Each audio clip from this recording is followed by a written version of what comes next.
Estamos de volta com mais um bloco do programa Direito da Gente. Hoje estamos falando sobre os direitos do empregado doméstico. Eu recebo aqui no estúdio o Dr. Vitor Taroco, que é advogado na comarca de São João del Rei. Dr. Vitor, no bloco anterior a gente deu uma pincelada primeiro em quem é o empregado doméstico, né?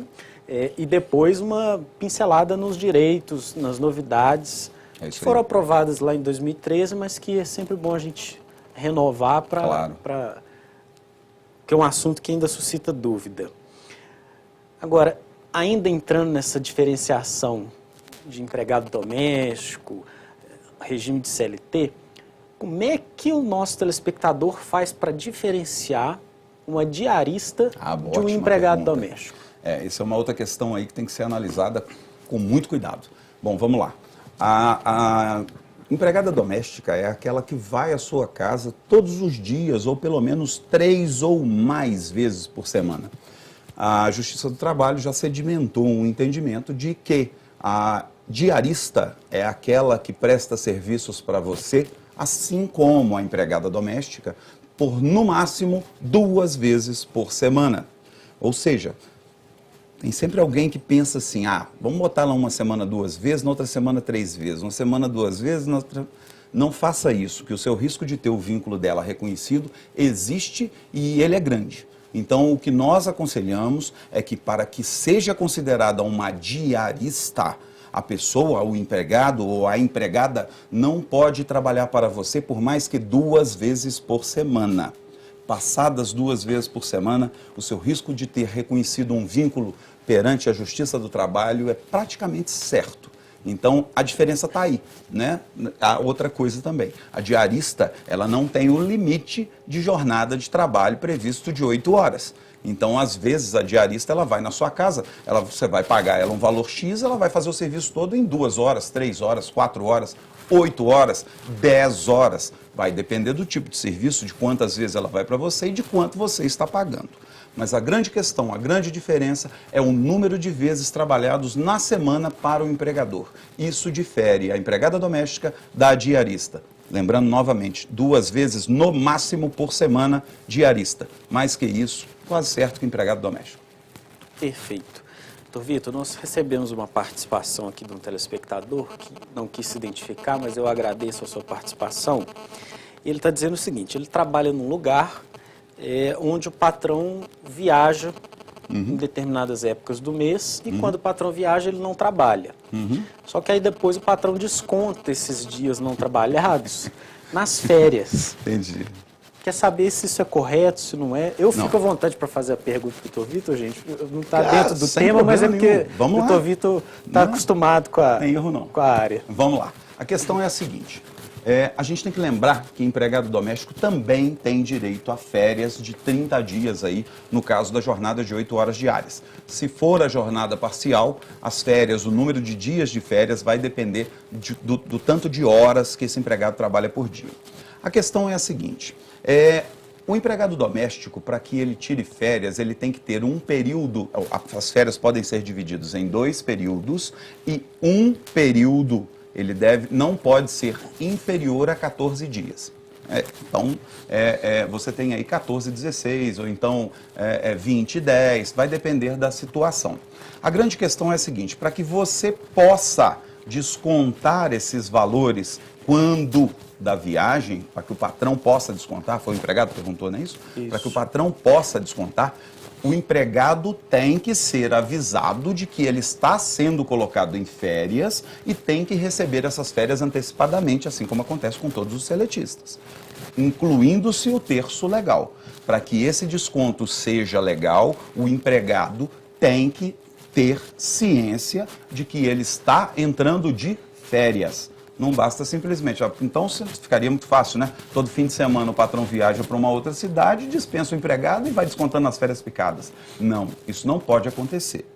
O que a gente vê muito né, e que também é vedado por lei, mas às vezes a gente vê que patrão, para tentar agradar o empregado, acaba fazendo isso, são a venda, né, de dias das férias, né? Das férias, do cômputo das férias. O que é permitido também, em 10 dias você pode vender aí e tudo mais. Só que já te complica depois para você dar 14, né, e menos se você já deu algumas férias. Então, por isso que a gente sempre aconselha, ou pergunta a um advogado o que você está fazendo, para você não ter uma surpresa desagradável futuramente. Mas no seu caso, respondendo a pergunta mais objetivamente, para que possa ser descontado, você tem que ser avisado de que esses dias serão descontados nas suas férias e você tem que receber por esses dias antes do patrão sair de viagem, antes de você sair de férias. Perfeito. Nós temos mais duas participações aqui, doutor Vitor, Vamos e lá. como elas são casos diferentes, mas a essência é a mesma. Vamos lá. Eu vou optar por ler as duas participações e o senhor responde no final. Ok. Primeira da auxiliadora, obrigado, auxiliadora, pela sua participação. Ela diz o seguinte: o patrão dela paga todos os direitos que ela tem, né? Paga salário, enfim, hora extra, tudo. Mas ele não assinou a carteira dela. Ela quer saber se isso está certo ou não. Do outro lado, nós temos um telespectador que também não quis se identificar, mas eu já agradeço a participação. Ele diz que contratou um novo funcionário, está gostando muito do serviço desse funcionário, mas o próprio funcionário falou que não quer que assina a carteira. E aí o patrão quer saber, ele não quer que assina, como que eu faço para me resguardar, tem algum tipo de contrato, alguma coisa que eu possa fazer? Apesar delas guardarem uma certa relação, aí, são respostas diferentes aí.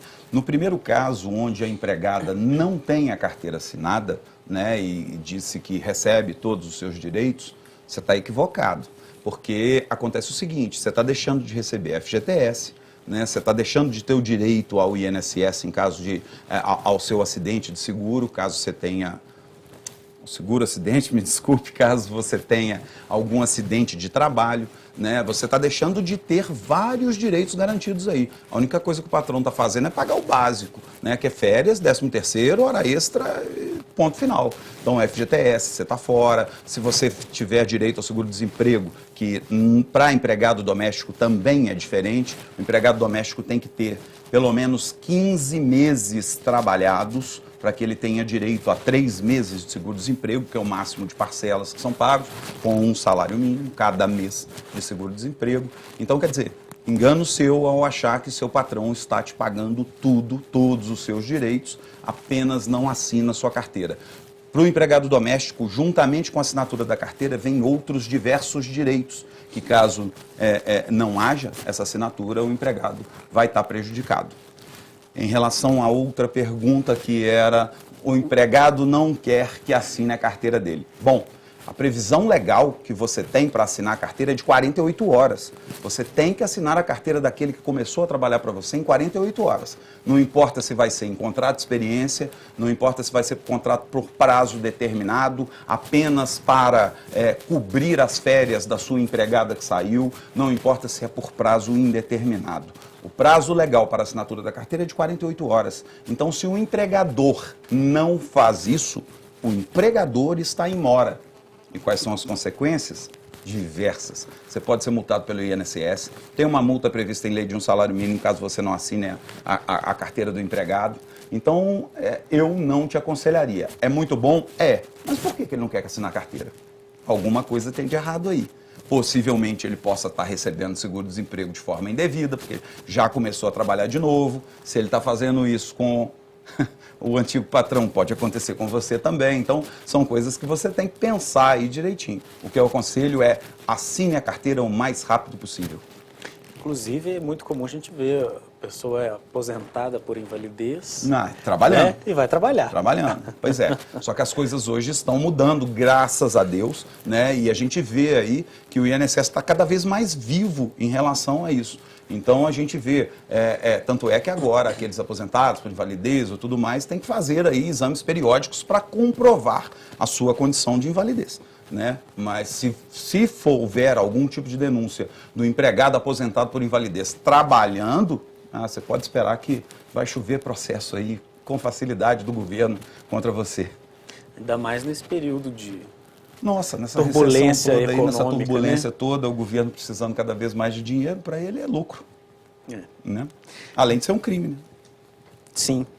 Bom, doutor Vitor, vamos explorar um pouquinho essa questão da jornada de trabalho do empregado doméstico, porque do meu ponto de vista, é a mudança mais sensível, né? Porque antigamente, eu falar isso aqui até parece estranho, né? Mas antigamente, na minha época, a gente não tinha essa. A empregada chegava, vamos supor, 8 da manhã e ia trabalhando. Saía a hora em regra, o serviço. Em regra dispensava às 5, às 6, mas não tinha hora de almoço, né? Almoçava a hora que dava e ponto final. Bom, hoje não. Hoje não. O senhor bem disse aqui, estão fixadas as 8 horas de jornada diária, 44 horas semanais. Isso. Aí vamos lá. Se o empregador não respeitar, por exemplo, o intervalo para refeição e descanso. Isso. Que, me corrija se eu estiver errado, no caso de 8 horas de trabalho, é um intervalo de 1 até 2 horas a ser definido pelo empregador. Pelo empregador. Com a possibilidade, na lei das domésticas, desse intervalo ser reduzido para 30 minutos. Desde que por acordo escrito. A lei das domésticas ela é muito clara em vários sentidos aí. Ela permite, inclusive, a compensação de jornada de trabalho, que pode ser feita durante um ano. O que significa isso? Vamos lá, a sua empregada tem que trabalhar para você 8 horas diárias, correto? Mas aconteceu um dia em que você vai receber uma visita aí, ou vai fazer um jantar de noite, você pediu para ela ficar um pouquinho mais. Então ela ficou mais 2 horas. Ela trabalhou 10 horas naquele dia para você.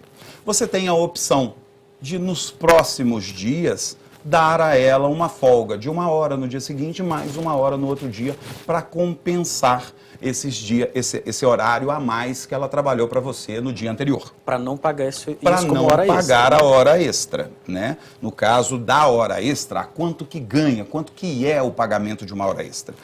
Explicando aqui rapidamente, para você fazer esse cálculo, você vai pegar o salário, então vamos fazer do salário mínimo. Você pega R$ 880 e divide por 220, que é o número de horas trabalhadas no mês.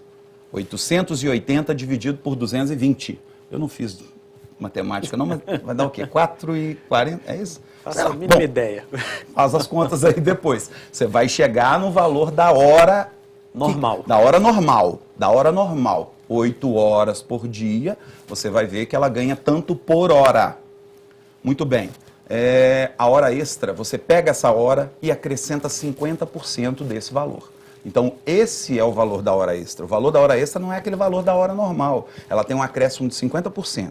Para que você não pague essa hora extra, você tem a possibilidade de compensar essa jornada de trabalho dando folgas ao empregado. Só que para que isso tenha validade, tem que ter um acordo escrito entre você e o seu empregado. Caso contrário, você vai passar apertado para poder fazer isso. Bom, aí vem a outra dúvida, né? Estou prolongando um pouquinho aqui, mas eu acho que é interessante. Vem a outra dúvida, que é a questão, como é que você vai provar essa hora extra?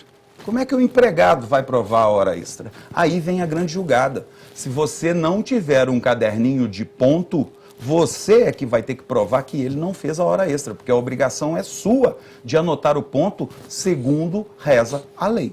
Então, se o empregado vira e fala assim, eu trabalhava todo dia 10 horas para ele, você é que vai ter que provar que não, porque existe a inversão do ônus da prova. O empregado está alegando, e como a obrigação era sua de anotar o ponto no caderninho com a assinatura do seu funcionário, e você não fez, agora você vai ter que se virar para poder provar que ele não trabalhava às 10 horas. Como é que você vai fazer isso? Bom, aí depende, tem uma série de meios de provas aí.